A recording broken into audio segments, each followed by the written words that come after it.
The small-town bank branch opened its doors early on a chilly Monday morning. The air was crisp, and the faint smell of fresh coffee wafted through the lobby as Sarah Collins, the bank manager, prepared for the day ahead. Sarah was known around town for her sharp mind, attention to detail, and no-nonsense attitude. She took pride in running a smooth operation, always ensuring that customers felt welcomed and their needs met promptly. But lately, something had been weighing on her mind: politics. In recent months, political tensions across the country had reached a boiling point, spilling into everyday conversations and even workplaces. Sarah wasn't shy about sharing her opinions.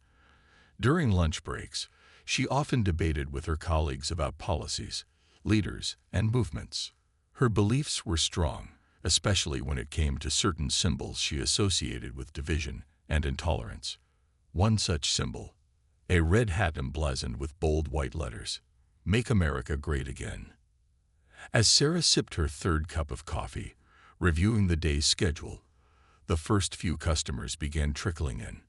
Most were familiar faces: local business owners depositing checks, elderly couples withdrawing cash, or young parents setting up savings accounts for their kids. Everything seemed normal until a man walked in wearing that unmistakable red hat. He stood out immediately, not just because of his height, but also because of the bright accessory perched atop his head. Sarah felt a knot tighten in her stomach. At first glance, he looked like any other customer, neatly dressed in slacks and a button-down shirt, but the hat overshadowed everything else. To her, it represented values she strongly opposed. It reminded her of heated arguments at family dinners and divisive headlines dominating the news. For a moment, she considered pretending not to see him, hoping one of her colleagues might step in instead. But as the manager, avoiding responsibility wasn't an option.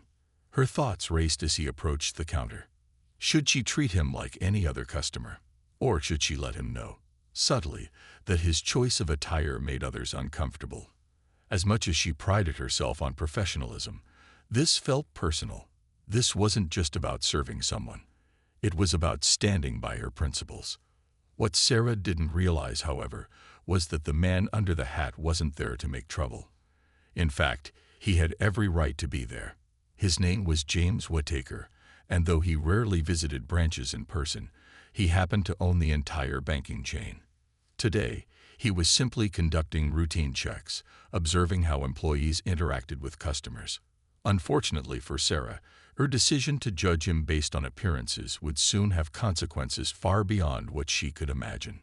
Little did she know, this seemingly ordinary Monday would become a turning point, not just for her career, but also for how she viewed people who held different beliefs. The man in the red hat approached the counter with a polite smile, his demeanor calm and unassuming. He greeted Sarah warmly, introducing himself as Jim, and explaining that he needed help updating some information on his account. His voice was friendly, almost disarmingly so, but Sarah couldn't focus on anything except the bold white letters glaring back at her from his hat. To her, it wasn't just an accessory. It was a statement, one she found deeply unsettling. Forcing a tight-lipped smile, Sarah glanced briefly at the ID he handed over. She didn't really look at it. Her eyes kept darting back to the hat. Her mind raced as she tried to come up with a way to distance herself from this situation without appearing outright rude. After a moment of hesitation, she spoke, her tone clipped and professional, but laced with an underlying frostiness. "I'm sorry," she said, avoiding eye contact, "but we're experiencing technical difficulties right now. Perhaps you could come back another time."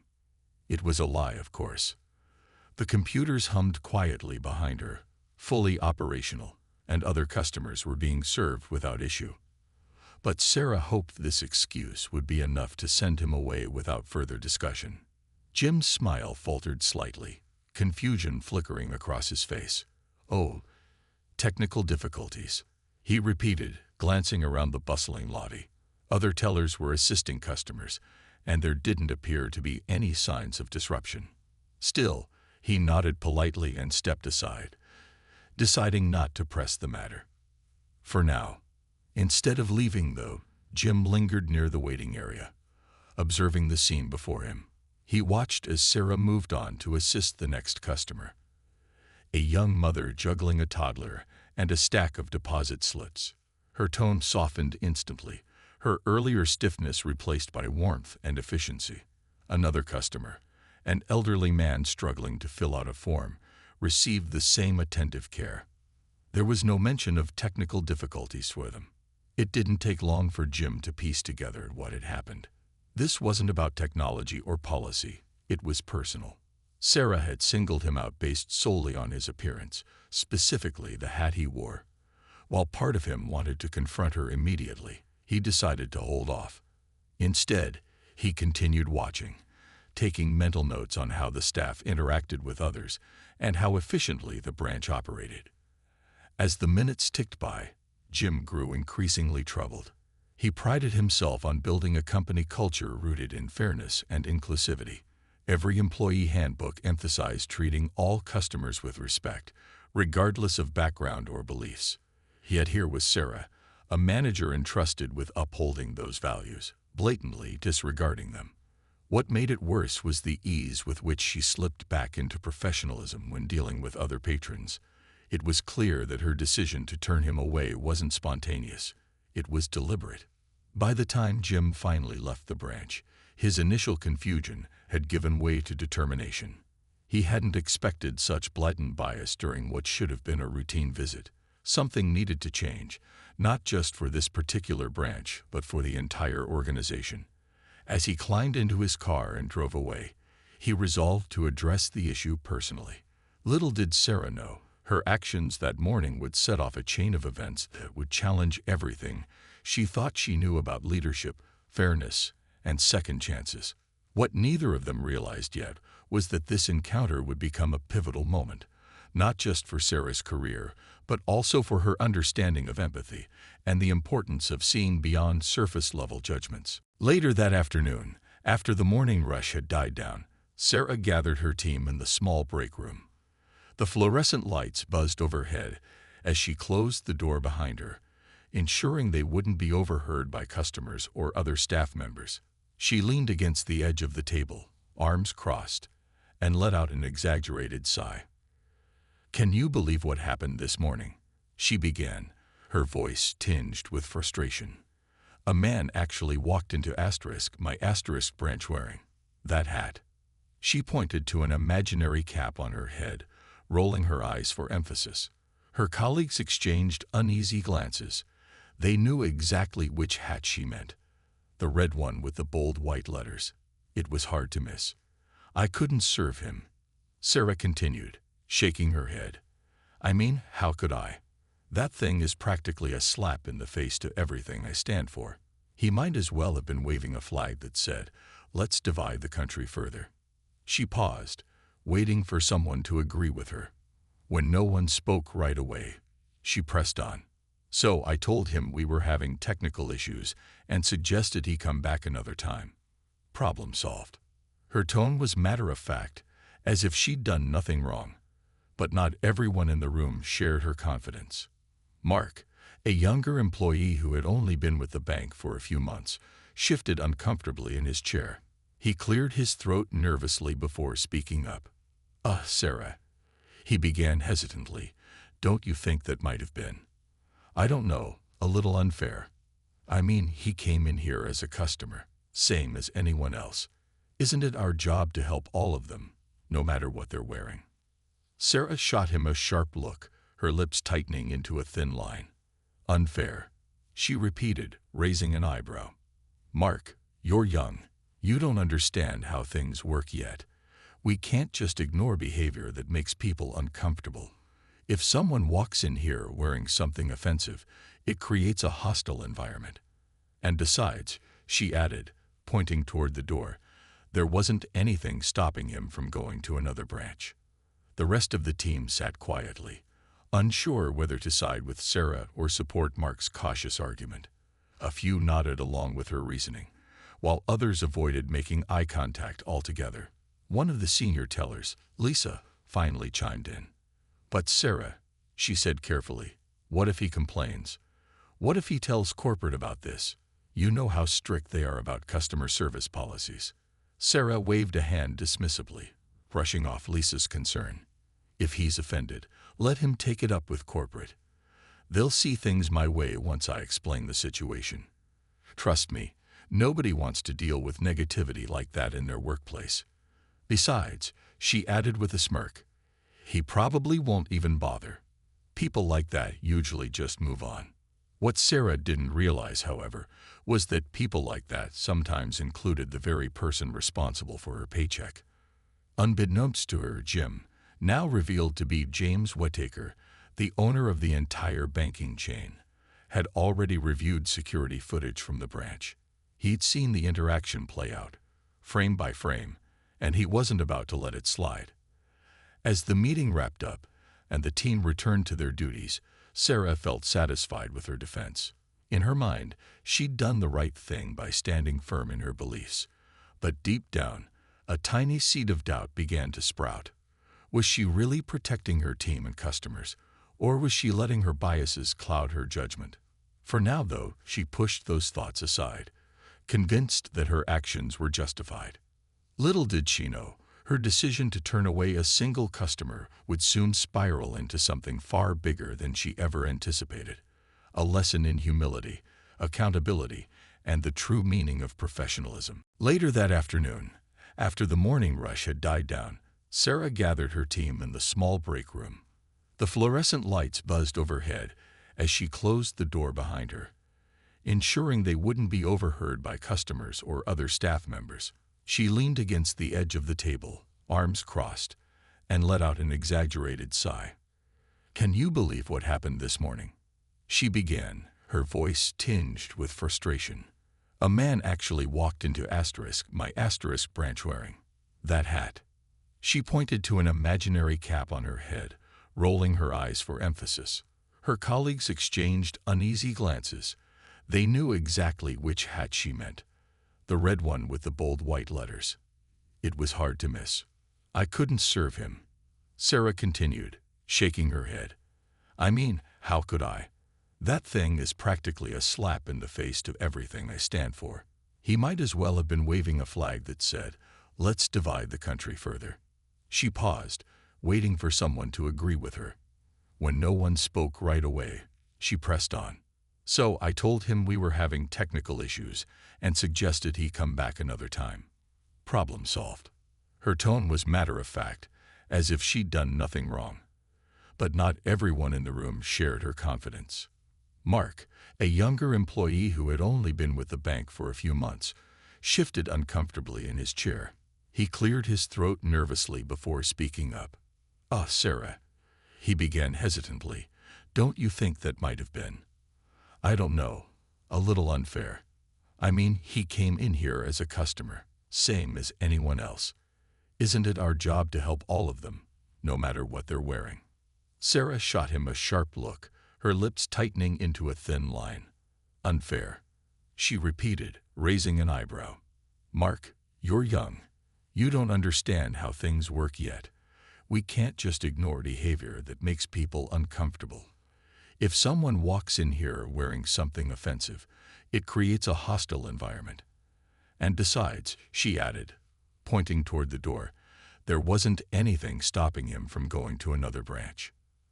The rest of the team sat quietly, unsure whether to side with Sarah or support Mark's cautious argument. A few nodded along with her reasoning, while others avoided making eye contact altogether. One of the senior tellers, Lisa, finally chimed in. "But Sarah," she said carefully, "what if he complains? What if he tells corporate about this? You know how strict they are about customer service policies." Sarah waved a hand dismissively, brushing off Lisa's concern. "If he's offended, let him take it up with corporate. They'll see things my way once I explain the situation. Trust me, nobody wants to deal with negativity like that in their workplace. Besides," she added with a smirk, "he probably won't even bother. People like that usually just move on." What Sarah didn't realize, however, was that people like that sometimes included the very person responsible for her paycheck. Unbeknownst to her, Jim, now revealed to be James Whittaker, the owner of the entire banking chain, had already reviewed security footage from the branch. He'd seen the interaction play out, frame by frame, and he wasn't about to let it slide. As the meeting wrapped up and the team returned to their duties, Sarah felt satisfied with her defense. In her mind, she'd done the right thing by standing firm in her beliefs. But deep down, a tiny seed of doubt began to sprout. Was she really protecting her team and customers, or was she letting her biases cloud her judgment? For now, though, she pushed those thoughts aside, convinced that her actions were justified. Little did she know, her decision to turn away a single customer would soon spiral into something far bigger than she ever anticipated.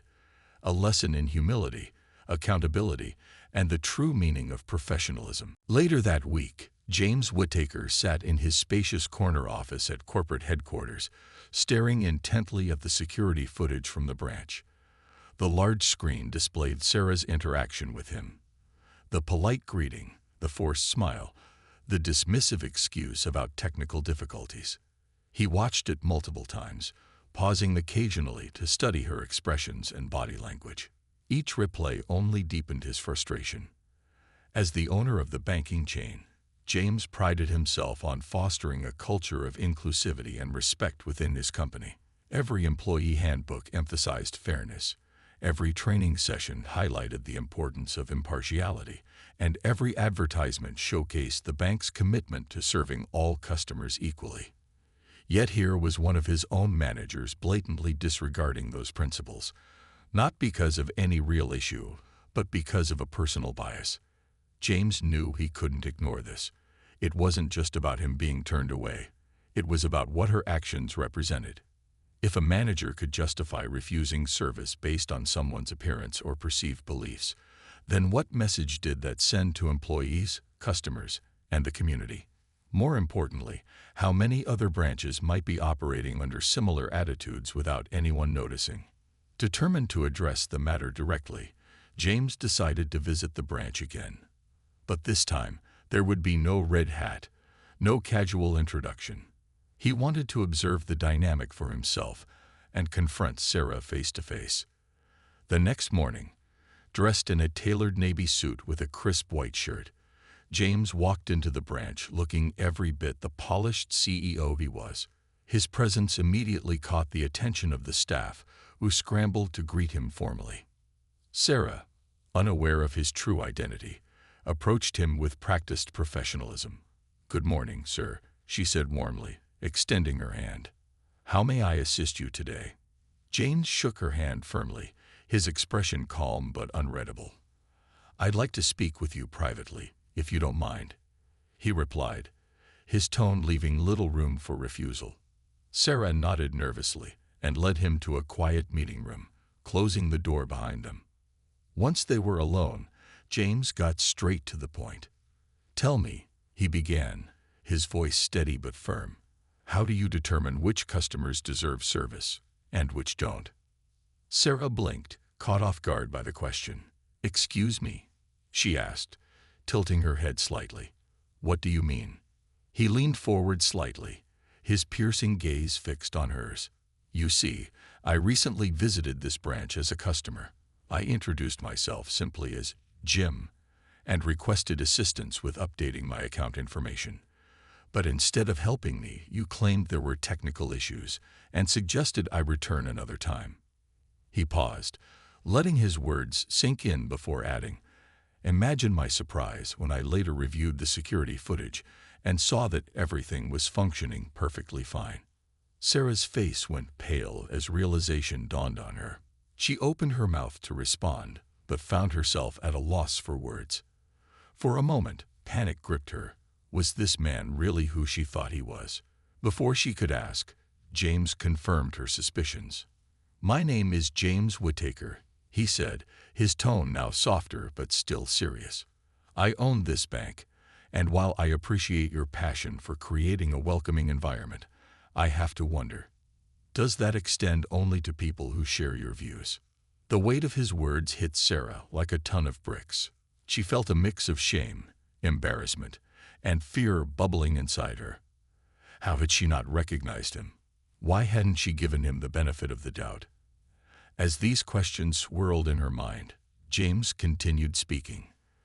"This isn't about politics," he said gently. "It's about integrity. Our job is to serve everyone with respect, regardless of their background, beliefs, or attire. If we can't do that, then we've failed, not just as a business, but as human beings." For the first time since the conversation began, Sarah found her voice. "Mr. Whittaker," she stammered. I didn't realize it was you. I made a mistake. A big one. I let my personal feelings get in the way, and I'm so sorry." James nodded slowly, acknowledging her apology. "I believe you are sorry," he said, "but apologies aren't enough. This is an opportunity for you, for this branch, and for our entire organization to learn and grow. Let's make sure it doesn't happen again." As Sarah sat there, grappling with the magnitude of her error, she realized this wasn't just a reprimand. It was a chance to reflect, to change, and to become better, not just as a manager but as a person. And though she didn't know it yet, this moment would shape the rest of her career in ways she never expected. In the weeks that followed, Sarah threw herself into the tasks James had assigned her. The ethics training sessions were eye-opening, filled with discussions about unconscious bias, empathy, and the importance of separating personal beliefs from professional responsibilities. At first, Sarah felt defensive, especially when trainers used examples that hit a little too close to home. But as she listened to stories from colleagues who had faced discrimination themselves, whether for their race, religion, or political views, she began to see things differently. One particular exercise stood out. Participants were asked to pair up and share a time when they felt judged unfairly. Sarah's partner was Mark, the same young employee who had timidly challenged her during the break room meeting. He recounted how he'd once been turned away from a job interview because the hiring manager assumed his tattoos meant he wouldn't take the role seriously. "It made me feel invisible," Mark admitted, his voice quiet but steady. "Like my skills and qualifications didn't matter." Sarah found herself nodding along, realizing how similar her actions must have felt to Jim, or rather, James Whittaker. For the first time, she understood the sting of being dismissed without even being given a chance. It wasn't just frustrating, it was dehumanizing. That realization stayed with her long after the session ended. Meanwhile, writing the formal apology proved harder than she expected. How could she put into words the depth of her regret without sounding insincere? After several drafts, she finally settled on a heartfelt letter acknowledging her mistake and pledging to do better. When she read it aloud to her team during a staff meeting, there was an awkward silence at first. But then Lisa, the senior teller, spoke up. "We all mess up sometimes," she said kindly. "What matters is learning from it. I think we can trust you to move forward in a better way." Encouraged by the support, or at least the lack of hostility, Sarah began implementing small changes within the branch. She started hosting weekly meetings where employees could openly discuss challenges they faced with customers, emphasizing the importance of treating everyone equally. She also created a feedback system where patrons could anonymously share their experiences, ensuring no one felt ignored or mistreated. Word of the incident eventually reached corporate headquarters, prompting James to roll out new policies across the entire banking chain. Training modules on diversity and inclusion became mandatory for all employees, and posters reminding staff to serve every customer with respect appeared in every branch. While some grumbled about the extra work, most appreciated the effort to foster a more welcoming environment. For Sarah, the biggest change came from within. She started paying closer attention to her own reactions, not just at work, but in everyday life. When a neighbor proudly displayed a political sign she disagreed with, she resisted the urge to confront them. Instead, she reminded herself that people were more than their beliefs. They were parents, friends, co-workers, and community members, each deserving respect regardless of differences. James kept tabs on Sarah's progress, occasionally dropping by the branch unannounced to observe. During one such visit, he noticed a marked improvement in her interactions with customers. Gone was the stiffness she'd shown before. Now, she greeted everyone warmly, making an effort to connect. After watching her assist a customer wearing a political pin opposite to her own views, James approached her with a satisfied smile. "You've come a long way," he said simply. "I'm proud of the work you're doing here." Sarah beamed, feeling a sense of accomplishment she hadn't experienced in years.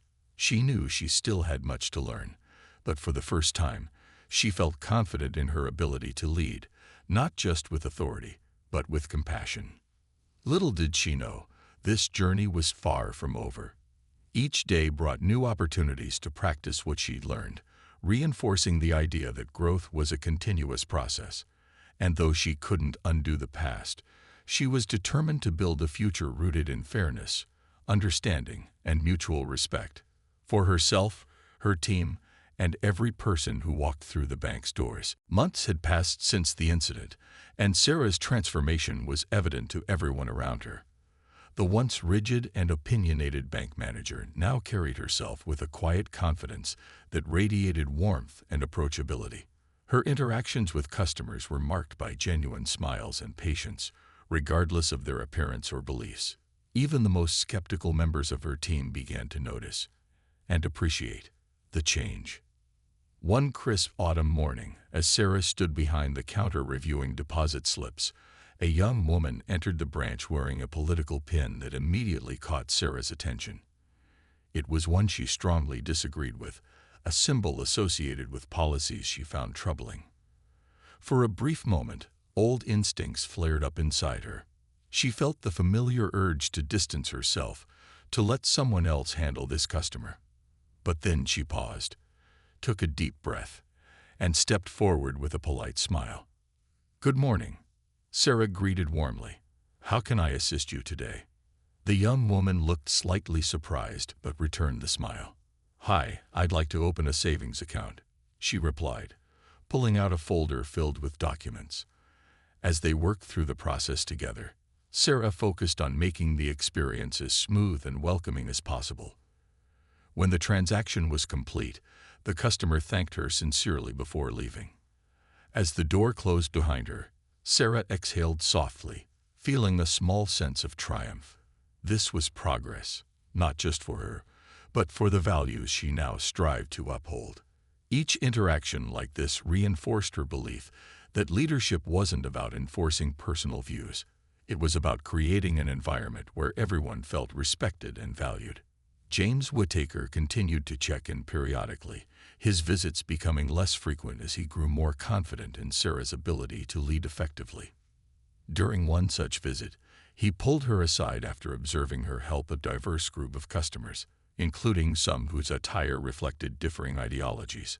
"You've truly turned things around here," he said with a proud smile. "Your growth has set an example for others." Sarah blushed at the compliment but nodded gratefully. "Thank you, Mr. Whittaker. Honestly, I owe a lot of this to you. For holding me accountable and giving me a second chance. I don't think I would have grown if it weren't for that day." James chuckled softly. "It wasn't my lesson to teach. It was yours to learn. And you've done so beautifully." With that, he patted her shoulder and walked away, leaving Sarah to reflect on how far she'd come. Outside of work, Sarah also noticed changes in herself.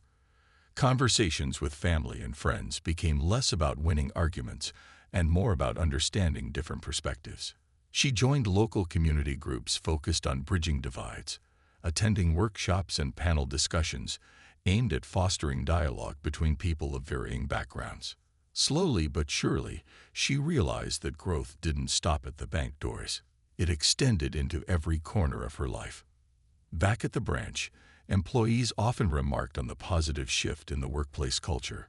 Where tensions over politics or personal biases might have simmered before, there was now an unspoken agreement to focus on what united them: a shared commitment to serving customers with integrity.